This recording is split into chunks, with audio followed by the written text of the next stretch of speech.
The Trump administration is responding to growing backlash over the fatal shooting of an American. Alex Preddy was an ICU nurse. Now, he was shot and killed on Saturday by a Border Patrol agent in Minneapolis. NBC4's Annette Arreola is live this morning. She's been tracking all of the developments. So, Annette, talk to us about the changes that are being made now in Minneapolis. Yeah, a couple of things going on the ground, Lynette. According to two Trump administration officials, Border Patrol Commander Greg Bovino will be leaving Minneapolis this week, along with a number of CBP agents, and we've also learned that DHS Secretary Kristi Noem is now scheduled to testify on Capitol Hill, as a number of GOP lawmakers are now pushing for an independent investigation.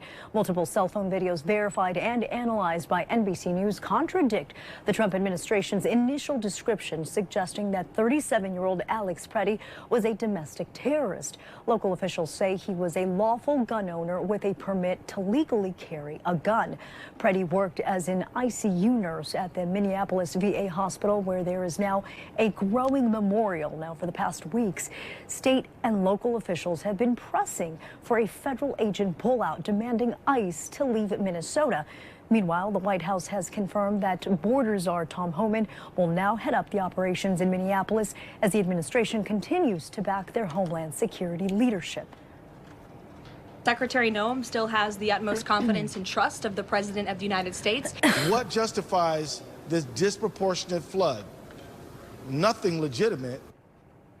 And on Monday, a Minnesota federal judge heard arguments on an order blocking the Trump administration from destroying or altering evidence related to the fatal shooting of Alex Preddy. The judge granted the temporary restraining order after the Minnesota Bureau of Criminal Apprehension and Hennepin County's attorneys filed a lawsuit against DHS officials and other agencies, alleging that evidence was taken from the scene where federal agents shot Preddy.